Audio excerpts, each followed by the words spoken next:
여러분들은 우리 주변에 있는 사람한테 또는 잘 아는 사람 또는 친구, 가족들에게 선물을 하신 적이 있을 것 같습니다. 근데 그 선물을 할 때 어떤 때 제일 기쁩니까? 그 사람의 필요와 어려울 때 그것을 채워주면 참 기쁘겠죠.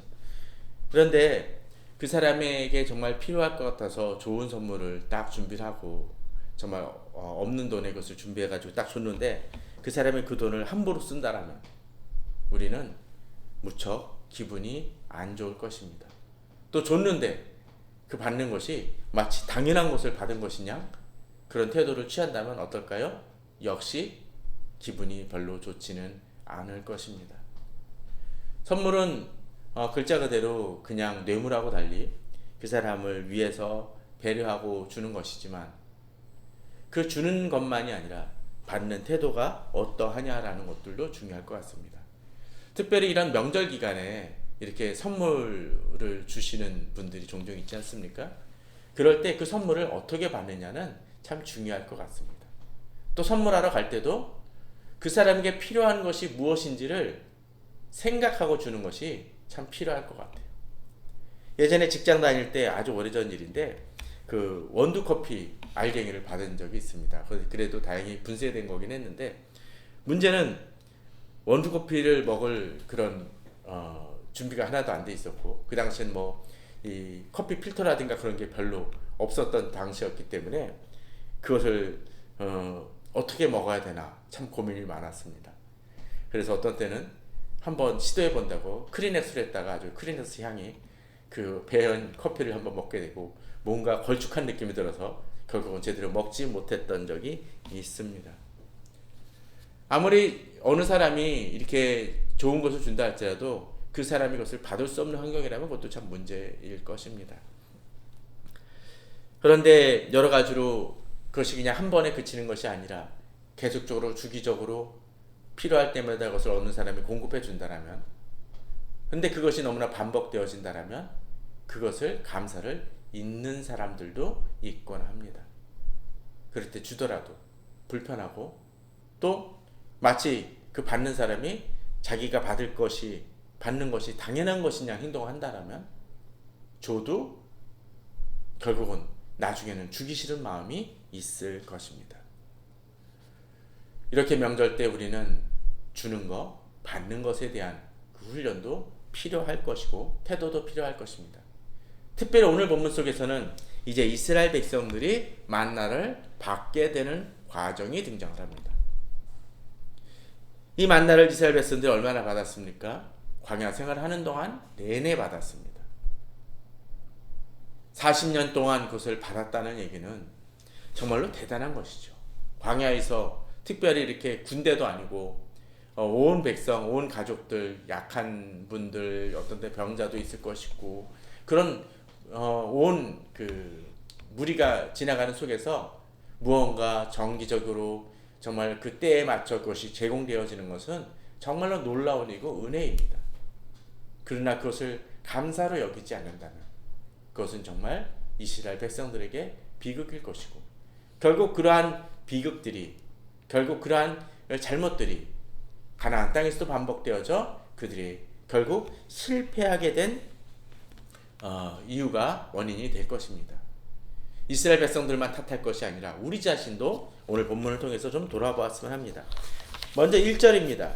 이스라엘 자손의 온 회중이 엘림에서 떠나 엘림과 시내산 사이에 있는 신광야에 이르니 애굽에서 나온 후 둘째 달 15일이라고 되어 있습니다. 자, 좀 많이 기억이 잊어버리셨겠지만 시간이 지나서요. 예전에 몇 달 전에 저희 출애굽기 15장을 다룬 적이 있습니다. 그 홍해를 가르고 또 마라의 쓴물을 경험했던 그 얘기가 있는데 그 15장 마지막 구절에서는 이스라엘 백성들이 그 홍해 가른 곳을 떠나서 3일을 거쳐서 물이 없는 경험을 합니다. 그러다 물을 만났는데 그 물이 써서 그곳을 마라라고 불렀죠. 하나님이 치유하셔서 물을 먹게 하시는 장면이 등장을 합니다. 정말로 엄청난 홍해라는 그 경험을 했었지만 그들은 그 홍해가 아니라 그들이 먹을 한 컵의 물이 없어서 절망하고 원망하게 되죠. 하나님이 그것을 공급해 주심을 통해서 은혜를 베푸십니다. 우리는 어떤 때 커다란 시험과 은혜를 경험하고 나서 그것에 조금만 변형된 작은 것으로 인해서 비슷한 것임에도 불구하고 넘어질 때가 있습니다. 이들이 그것을 또 하나의 경험을 한 이후에 도착한 것이 어디입니까? 바로 엘림에서 떠났다라고 되어 있는데, 바로 그것이 어느 곳이냐라면 우리들이 그 15장 마지막 구절에서 등장하는 샘 열둘과 종려나무 이른 그루가 있던 장소입니다. 마라의 물을 써서 먹지 못했던 그들이 잠시 안식을 취한 곳이 어디라고요? 샘 열둘이 있고 종려나무 70그루가 있는 곳입니다. 엄청난 규모죠. 그 속에서 이스라엘 백성들은 물이 없었던 그 경험과 3일 동안 그 고통받았던 그 경험 속에서 해방되어져서 안식을 누릴 것입니다. 그것은 지금까지 걸어왔던 그 길과는 달리 평안을 누리고 그들에게 안식을 주었을 것이고, 또 그떤 어떤 느낌이 들었을까요?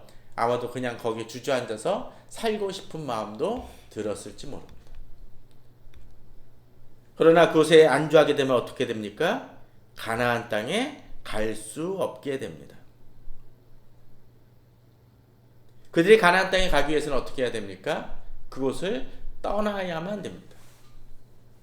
마치 장거리를 뛰는 마라톤 선수가 중간에 뭐 합니까? 이렇게 생수 같은 걸 주죠? 그 생수를 먹으면서 야, 이 생수가 좋으니 여기 내가 눌러 앉아야겠다 라고 이야기를 한다면, 이 선수는 거기서 물 한 잔은 얻을지 모르지만 마라톤을 끝낼 수 없고,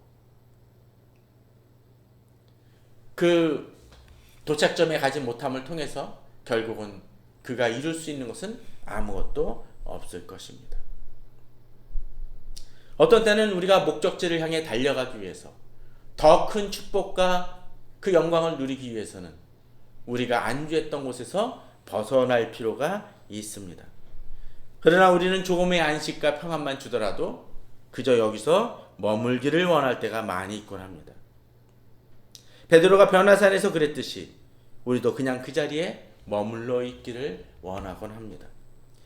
그러나 궁극적 목표를 향한 불편함과 수고로움을 치러야만 결국 우리는 목적한 것을 얻을 수 있습니다. 이스라엘 백성도 그러합니다. 그로 인해서 불편함과 여러 가지 어려움을 감수해야만 된다는 거죠. 또한 본문은 애굽에서 나온 후 둘째 달 15일이라는 것을 통해서 상당한 시간이 흘렀음을 보여줍니다. 그러다 보니까 어떤 일이 벌어집니까? 홍해를 가르신 하나님, 또 그들에게 물을 주신 하나님, 10가지 재앙을 통해서 애굽 백성들을 물리치신 그 하나님을 점차 잊게 되거나 무뎌지는 모습이 우리 속에 있을 수 있다라는 것이죠. 한번 은혜를 크게 받고 설교 말씀이나 또는 성경 읽다가 은혜를 받을 수 있을지 모릅니다. 기도하다가 놀라운 경험을 할 수 있을지도 모릅니다. 그러나 그때는 정말 하나님 앞에 충성도 행하고 모든 것을 행할 것 같지만, 그러나 그곳을 떠나 한 걸음 한 걸음 생활 속에서 살아갈 때, 믿음으로 살아간다는 것은 어떤 때 그 감정이 이제 사그러들고 이성과 또 꾸준함과 충성됨으로 그 말씀대로 살아가야 함을 의미합니다. 하나님이 내게 베풀으신 은혜를 잊어버린다라면 결국 그 사람은 그 은혜를 잊음으로 하나님이 나를 도우실 수 있다는 것을 잊어버리고 실패하기 쉽습니다. 이스라엘 백성들도 그러했습니다. 오늘 2절을 보게 되면 이스라엘 자손 온 회중이 그 광야에서 어떻게 행합니까? 모세와 아론을 원망하였다라고 되어 있습니다. 은혜를 잊어버린 사람들에게 제일 먼저 나오는 것이 뭐냐면 바로 불평과 원망일 것입니다. 하나님의 은혜를 잊어버리니까 자기가 받을 자격이 없음에도 불구하고 놀라운 은혜를 부어주셨다는 것을 잊으니까 이제는 왜 내게 더 안 주냐, 이것도 더 줄 수 있지 않냐라고 원망하거나 불평하는 것이 우리들 모습이건 한다는 것이죠. 자, 그러면 이들의 불만이 어떠했습니까? 3절입니다. 이스라엘 자손이 그들에게 이르되 우리가 애굽 땅에서 고기 가마 곁에 앉아 있던 때와 떡을 배불리 먹던 때에 여호와 손에 죽었더라면 좋았을 것을 너희가 이 광야로 우리를 인도해내어 이 온 회중이 줄여 죽게 하는도다라고 되어 있습니다. 1차적으로 이들은 모세와 아론을 원망합니다. 모세와 아론은 어떠했습니까? 그 당시 최고의 권력자인 바로를 꺾었던 사람이고 또 도저히 갈라질 수 없는 홍해를 갈랐던 모습을 보였고 또 그 홍해를 통해서 그들을 바짝 뒤쫓았던 바로의 군대를 물에 수장시키는 정말 엄청난 사건을 일으킨 사람들입니다.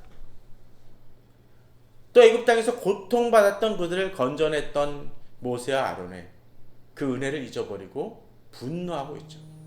사실 우리에게 가끔 그럴 것이 필요합니다. 어떤 때 우리가 이런 추석 때 제일 필요한 것이 뭐냐라면 어떤 때 내게 도움을 주고 감사하고 나를 도와줬던 이들에게 대해서 조그맣게라도 감사를 표현할 줄 아는 것이 필요할 것입니다. 그러나 그 은혜를 잊은 자들은 분노합니다. 지금까지 잘해준 것 그거는 잊어버리고 어떤 때 자기가 조금 서운한 것을 가지고 분노하게 된다는 거죠. 바로 모세와 아론에게 이들의 태도가 그렇습니다. 그런데 이들이 얘기하고 있는 것을 한번 생각해 보십시오. 애굽 땅에서 고기 가마 곁에 앉아 있던 때, 떡을 배불리 먹던 때라고 얘기합니다. 사람이 보는 관점에 따라 얘기가 좀 많이 달라지곤 합니다. 애굽의 때는 어떤 때였습니까? 그들이 노역을 중하게 하고 자기의 자식마저도 지키기 힘들었던 그때입니다. 아들이면 모두 다 강에 던져버리라고 이야기를 했던 그런 때입니다. 그런데 그런 때 속에서 지금 이스라엘 백성들은 뭐라 그럽니까? 그 땅을 미화시키고 있습니다. 애굽 땅에서 고기 가마 곁에 앉아 있던 때, 떡을 배불리 먹던 때. 여호와께서 뭔가를 행하셨다는 것을 인정을 합니다. 근데 뭐하죠? 그 은혜를 잊어버리고 뭐라 그럽니까? 차라리 여호와 손에 죽었더라면. 이 광야로 우리를 이끌어내어 이 온 회중이 줄여 죽게 하는다라고 되어 있습니다. 정말로 혹시라도 이스라엘 백성들 중에서 아마 그 당시에 죽어가던 사람이 있었을까요? 그러진 않았을 것입니다. 아마도 한 끼나 두 끼가 조금 모자랐거나 먹는 것이 조금씩 바닥이 난다는 생각이 우리 속에 있을지 모릅니다. 명절 때 사실 불안하죠. 돈이 없으면 불안합니다. 통장에 잔고가 없으면 불안할 때가 있습니다. 이스라엘 백성들도 그런 느낌이었을 것입니다. 현실적인 문제이기 때문에 어느 정도 이해가 되는 부분도 있을 수 있습니다. 그러나 문제는 하나님께서 그들을 지금까지 어떻게 도우셨는지를 잊어버리기 때문에 극단적인 불만이 나오기 시작한다는 거죠.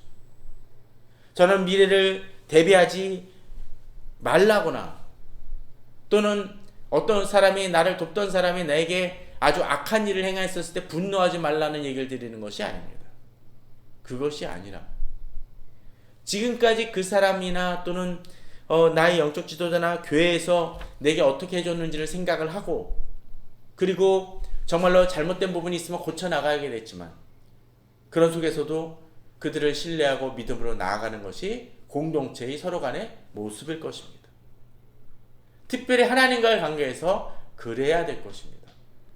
그러나 이들은 원망합니다. 하나님께서 그들을 고통 중에서 건지셨음에도 불구하고 그것을 오히려 그 땅을 고통받았던 때를 미화시키고 지금보다 낫다라고 행하는 사고의 악순환, 잘못된 일이 벌어지고 있다는 것이죠. 그런데 이제 4절에서 뭐라고 합니까? 그때 여호와께서 모세에게 이르되 보라 내가 너희를 위해 하늘에서 양식을 비같이 내리리니 백성이 나가서 일용할 것을 날마다 거둘 것이라고 되어 있습니다. 자, 이제 하나님이 이것을 주신 것이 꼭 이들이 원망하기 때문에 그랬을까요? 그건 아니었을 것입니다. 하나님도 이들의 필요를 아시죠. 그렇기 때문에 본문은 뭐라고 했습니까? 특별히 일용할 것을 날마다 거둘 것이라고 얘기하십니다. 그게 뭡니까? 하나님도 이들의 필요가 뭔지를 알고 계셨다라는 거예요. 그러면 왜 늦게 주시는 걸까요? 그것보다는 어쩌면 하나님은 이들에게 믿음의 단련을 시키시는 것일 수도 있고, 또 어떤 면에서는 이들이 성급했던 것일 수 있을 것 같습니다. 어떤 때 그럴 때 있죠. 만일 어느 사람하고 친한 친구가 있고 너무나 이렇게 잘해주고 내가 잘해줬던 사람이 있는데, 아니 나한테 언제나 잘해주는 사람이 있는데 내가 생일이야. 그래서 이 사람이 평상시에는 나한테 선물을 해줬으니까 오늘도 생일 때 선물을 해주겠지 했는데, 아침이 지나고 낮 12시가 지나고 한 오후 2시쯤 됐는데도 아무 반응이 없어. 그럴 때 너무나 자주 받아왔기 때문에 좀 뻔뻔한 사람들은 어떡하나요? 야, 오늘은 나 선물 안 주니? 나 이런 거 받았으면 좋겠는데. 근데 문제는 이미 그 사람이 그걸 들고 와가지고 가방 속에 넣어서 꺼내려고 하는데, 그런 얘기를 하면 얼마나 어떤 기분이 들까요? 무지하게 기분이 나쁠 것입니다. 더더군다나 그 사람이 나한테 얘기를 하면서 신경질적이고 마땅히 자신이 받아야 할 것처럼 얘기를 한다라면 더더구나 기분이 안 좋겠죠. 마치 이스라엘 백성들이 그러했던 것 같습니다. 하나님이 주시고자 준비하셨는데 그것을 기다리지 못하고 극단적인 원망과 분노를 쏟아내고 있다라는 거죠. 본문은 이야기합니다. 이 양식이 어떤 양식입니까? 내가 너희를 위하여 하늘에서 양식을 비같이 내릴 것이라는 것. 곧 그들에게 준비되어진 것입니다. 또 그것이 어떻습니까? 그저 한순간 잠깐 주어지는 것이 어떻게 아니라 뭐라고 해요? 일용할 것을 날마다 거둘 것이라고 되어 있습니다. 하나님이 이미 준비하신 것이라는 거죠. 그러나 문제는 무엇입니까? 이들이 기다리지 못하고 쉽게 분노하고 화내했다는 것입니다. 그러나 오늘 본문처럼 하나님은 너희를 위하여라는 그 표현처럼 우리를 위하여 지금도 우리에게 필요한 것을 준비하고 계시며 이미 그 준비 과정을 거쳐서 우리에게 주시고자 이미 진행되어지고 있는지도 모른다는 것입니다. 그러나 우리가 하나님의 그 인도를 받기 위해서는 하나님을 신뢰하며 믿음으로 기다릴 그 마음이 필요하다라는 것이죠. 이제 7절은 그렇게 얘기합니다. 아침에는 너희가 여호와의 영광을 보리니 이는 여호와께서 너희가 자기를 위하여 원망함을 들으셨음이라고 되어 있습니다. 특별히 이것을 보게 되면 뭐라고 되어 있습니까? 그들이 보지 못했던 것이라고 얘기를 하고 있고, 또 그들에게 뭐라고 얘기합니까? 그들이 이것을 보게 되면 이것이 무엇이냐라고 이야기를 할 정도로 그들에게 있어서 한 번도 보지 못했던 것이라는 것입니다. 우리는 자주 하나님이 어떻게 우리에게 역사하실 것을 내 방법으로만 생각하는 경우들이 있습니다. 마치 그런 것이죠. 내가 지금 이 필요를 이스라엘 백성들 입장 속에서는 아마도 어딘가 커다란 창고 같은 것이 있어가지고 가득 밀이라든지 그들의 양식이 가득 과일이라든지 것이 채워져 있어야, 또는 요새식으로 따지면은 수송 트럭이라도 제공을 해서 컨테이너라도 와가지고 음식이 여기 있습니다라고 제공이 되어져야 된다라고 생각했을 것입니다. 그러나 하나님은 아주 그들이 생각지 못했던 방법을 통해서 공급해 주십니다. 그래야 될 이유가 무엇이었을까요? 하나님이 공급해 주시는 것이 인간적으로 얻어지는 것이 아니라는 것을 분명하게 나타내시기 위함이라는 거예요. 자, 우리는 예수님께서 3가지 시험을 당하셨던 것을 기억을 합니다. 첫 번째 어떤 것이 있었었나요? 돌을 보고 사단이 떡이 되게 하라고 얘기를 하죠. 그때 예수님께서 뭐라고 답변하셨나요?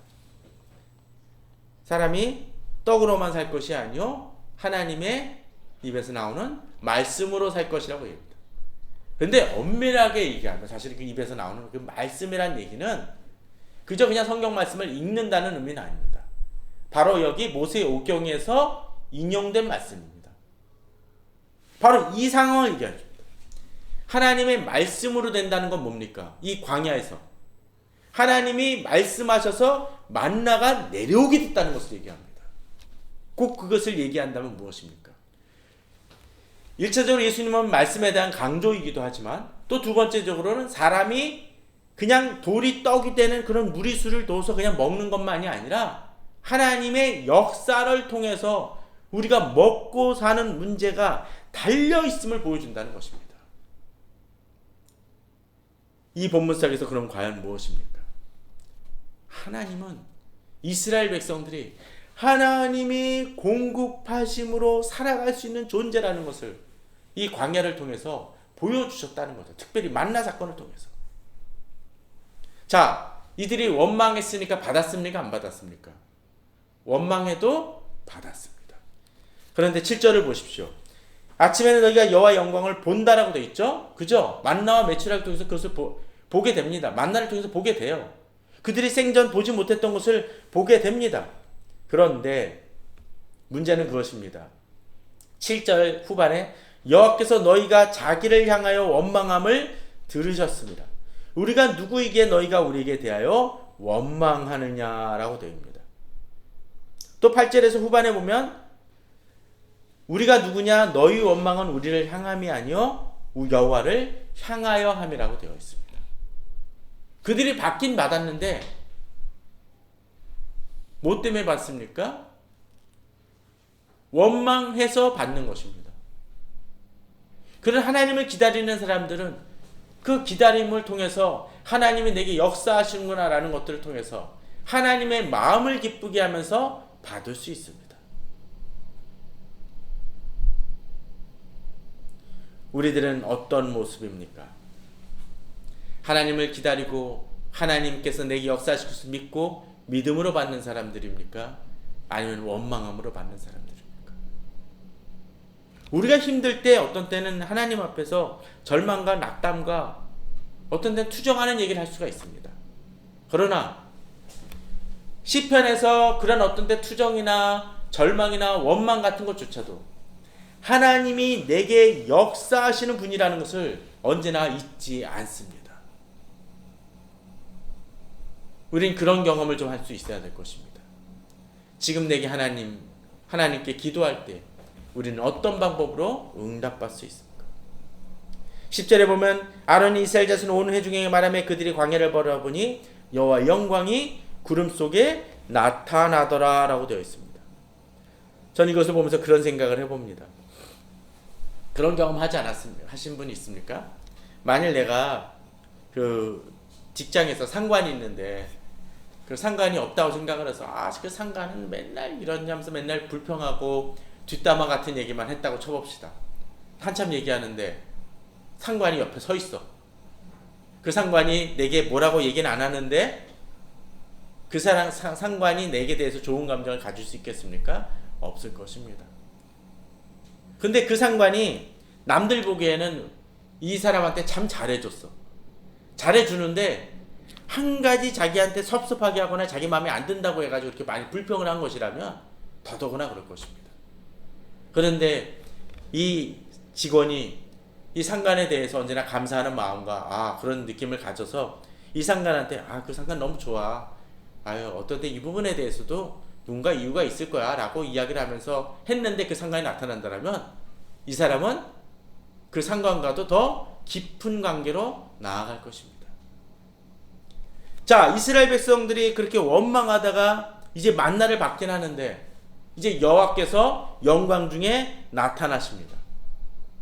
그때 이스라엘 백성들은 어떤 느낌일까요? 만일 하나님 우리에게 주실 것을 믿습니다라고 했다가 만나게 되면 하나님 앞에서 좀 더 당당할 겁니다. 한참 원망했는데 그 엄청난 그 하나님의 영광이 나타나면 이들은 것이 기쁨으로 충만한 게 아니라 뭘까요? 두려움과 떨림으로 만나게 됩니다. 하나님 앞에서 우리는 어떤 모습입니까? 특별히 이 추석 명절에 우리는 한번 생각해 봐야 될 것입니다. 이제 15절에서는 이스라엘 자손이 보고 그것이 무엇인지 알지 못하며 서로 이르되 이것이 무엇이냐 하니 모세가 그들에게 이르되 이는 여호와께서 너에게 주어 먹게 하신 양식이라고 되어 있습니다.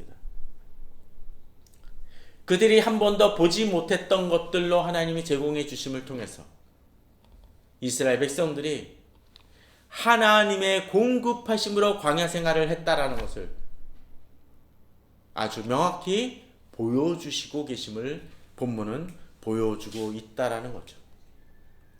자, 그런데 이제 한 가지 또한 중요한 것 중에 하나는 그 은혜를 하나님께서 베푸셨을 때 그 은혜를 어떻게 받느냐도 중요하다라는 것이죠. 어떨까요? 아까 하나님의 말씀대로 받기를 원하셨는데 저희가 건너뛰긴 했지만 한 5일 동안은 어떻게 받나요? 자기가 그날 먹을 만큼만 가져가게 됩니다. 그죠? 자, 이 명절 때 우리는 그런 경험도 하지 않습니까? 어떤 때 음식을 만들어 전을 부쳤는데 남한테 아무것도 나눠주지 않다가 그 음식이 상해서 버리게 되는 경우, 그럼에도 불구하고 그것을 굳이 아무것도 안 주고 그냥 혼자만 먹는 사람이 있습니다. 뭐 과일 같은 것도 그렇지 않습니까? 어떤 데 과일 같은 경우도 선물이 많이 들어와서 좋다고 해서 그냥 거기만 머무는 사람이 있을 수 있습니다. 그러면 어떻습니까? 자기가 먹는 사과나 배는 한계가 있어서 결국 무슨 상하게 될 수 있습니다. 곰곰이 한번 생각해 보십시오. 일용할 양식이란 건 뭘까요? 내가 그날 필요한 것을 얘기합니다. 그 먹는 것이 뭐 한우건 뭐 수입고기건 그걸 다 떠나서 내가 먹는 양은 한정이 되어 있다라는 것이죠. 본문은 일용할 양식이라고 되어 있지만 우리에게 필요한 것도 어떤 땐 그럴 수 있습니다. 어느 분들은 차를 여러 대 갖고 있다고 쳐봅시다. 동시에 차 타는 사람이 있습니까? 없습니다. 지나치게 많은 방을 갖고 계신 분이 하나 있다고 쳐봅시다. 집을 여러 채 갖고 있는 사람이 있다고 쳐봅시다. 아무리 그 사람이 정말 활발하게 움직이는 사람이라고 할지라도 그 집을 동시에 살 수는 없습니다. 나 이 시대는 일용할 양식, 내가 하루 거하는 거처에 대해서 그 욕심으로 인해서 지나치게 많이 가진 사람들이 있어서 문제입니다. 사실 이 시대의 이 문제는 양식이 부족한 빈곤의 시대라기보다는 한두 사람이 한 나라가 너무나 많은 것을 가져서 벌어지는 일들이 더 많지 않습니까? 정확히 통계는 알 수 없지만 어느 한 나라에 벌어지는 음식만 가지고도 그 한 대륙을 먹여 살릴 수 있다는 얘기까지도 나오지 않습니까? 우리에게 필요한 것이 무엇인지 먹을 만큼만 그것을 취하고자 하는 마음도 우리에게 중요할 것입니다. 물론 돈을 많이 벌지 말라는 얘기를 드리는 것이 아닙니다. 그러나 내가 필요한 만큼 절제하며 쓸 수 있는 것이 필요할 것입니다. 그런데 오늘 보면 한 걸음 더 나아갑니다. 그렇게 가졌었을 때 결국 18절에 보면 오멜로 되어 본즉 많이 거둔 자도 남음이 없고 적게 거둔 자도 부족함이 없다라고 되어 있습니다. 뭐 그렇게 얘기를 한번 해보자라는 거죠. 어느 사람은 짜장면 2그릇이 성에 안 차는 사람도 있을 수 있습니다. 그런 어떤 사람에게서는 짜장면 한 그릇도 남길 때가 있습니다. 그러면 사회주의 국가나 그런 데서는 어떻게 할까요? 동일하게 음식을 배분하겠죠. 요새는 그런 나라도 점점 없어지지만 그럼 어떻게 합니까? 많이 먹는 사람은 적게 먹어서 배고플 것이고 어느 사람은 그것조차도 남아서 문제가 될 겁니다. 성경은 그런 일률적인 음식 공급을 얘기하지 않죠. 뭐라고 얘기합니까? 많이 거둔 자도 남음이 없고 적게 거둔 자도 부족함이 없을 정도로 각 사람은 먹을 만큼만 거두는 지혜가 된다는 거죠. 그런데 오늘 보면은 한 걸음 좀 더 나아갑니다. 16절 후반을 한번 보십시오. 한 호멜씩 거두되 각 사람이 그의 장막에 있는 자들을 위하여 거둘지니라고 되어 있습니다. 자, 이 얘기는 뭡니까? 온 백성들이 다 나가가지고 이거를 그 만나를 거둔다는 얘기입니까? 아니라는 거예요. 어떤 때는 병이 드신 어르신들도 있을 것이고, 아이가 너무 어려서 힘든 사람도 있을 것이고, 병자도 있을 것입니다. 그럴 때 어떻게 하나요? 그 주변에 있는 사람들이 도와줘가지고 그들의 필요도 채워준다는 걸 얘기해 주는 거죠. 저는 우리 성도님들이 바로 이 추석 명절 때는 그런 의식도 좀 필요할 것 같습니다. 어떤 것입니까? 음식을 좀 더 많이 만들 수 있는 여력이 된다라면, 그것을 좀 더 만들어서 도움이 필요한 사람들에게 제공한다든지. 이것은 그냥 뭐 명절이라고 해서 가족들끼리 뭐 친척들끼리 사과나 배 상자 옮기라고 사서 선물하는 그 차원을 넘어서는 거죠.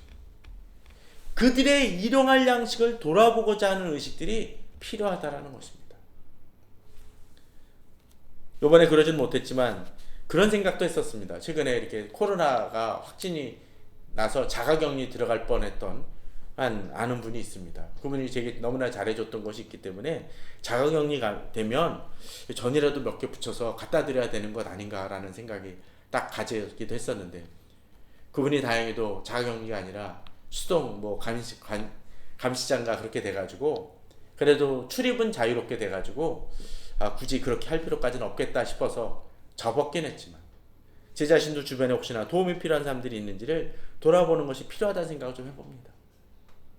아니, 추석 명절만이 아니라 우리 주변에 힘든 사람들을 돌아보는 것이 필요합니다. 저희가 예산도 작고 아직도 규모가 작긴 하지만 그럼에도 불구하고 매달 조금씩이라도 외부로 그 금액을 더 헌금을 하거나 돕는 일을 하는 이유 중에 하나는 내 밥그릇이 지금 넘쳐나서가 아니라는 것입니다. 우리에게 그런 의식이 필요합니다. 요번에 그 추석 그 가정 예배 순서대로 했던 것 중에 하나가 그 갈라디아서 6장 말씀입니다. 1절에 10절 말씀인데, 거기서는 그런 구절이 등장을 합니다. 짐을 자되 공동체에서 짐을 서로 지라라고 되어 있습니다. 그 얘기는 뭡니까? 남의 짐을 대신 져주라는 거죠. 근데 이런 구절들 잘못 오용하는 분들이 있습니다. 어떻게 오용하나요? 짐을 서로 지라니까 내 짐을 상대방에게 넘겨주죠. 그래서 그런지 갈라디아서 뒤에서 뭐라고 되어 있냐면 각각 자기 짐을 질 것이라고 되어 있습니다. 이 얘기는 뭡니까? 이걸 남한테 떠넘기는 거 아니라 내 짐은 내가 지는데 또 다른 사람 힘든 이들이 있다면 돕고자 하는 열심이 필요하다는 것이죠. 물론 내가 힘들 때 다른 사람이 나의 짐을 져줄 수 있습니다. 이미 져주고 있는지도 모릅니다. 어쩌면 우리들이 이 만나를 누가 거둘 때 그 만나를 얻어먹는 사람일지도 모릅니다. 그러나 우리가 만나를 나눠줄 수 있다면 그 사람들의 필요를 채우고자 하는 그 마음도 필요할 것입니다. 그러한 마음으로 이 추석 명절을 맞이하고 이 추석 명절만이 아니라 우리 주변을 돌아볼 수 있는 우리 성도님들 되시기를 주님의 이름으로 축원합니다. 기도하겠습니다. 하나님 아버지, 감사를 드립니다. 오늘도 저희들 이렇게 주님 앞에 나와 이렇게 예배로 드리고 말씀을 나누게 도와주심을 감사를 드립니다. 하나님 아버지, 이 추석 명절 생각하면서 하나님이 내게 베풀어 주신 많은 은혜들을 다시 돌아봅니다. 주님, 그 은혜를 기억하는 저희들에게 도와주시고 또 그 은혜를 입은 자로서 주께서 우리에게 주시는 그 만나를 나의 일용할 양식을 감사하고 또 내 것만 챙기는 것이 아니라 도움이 필요한 이들의 일용할 양식도 돌아보고자 하는 그 열심과 그 마음과 실천이 우리에게 있을 수 있도록 은혜 내려 주시옵소서. 예수 그리스도의 이름으로 기도하옵나이다. 아멘.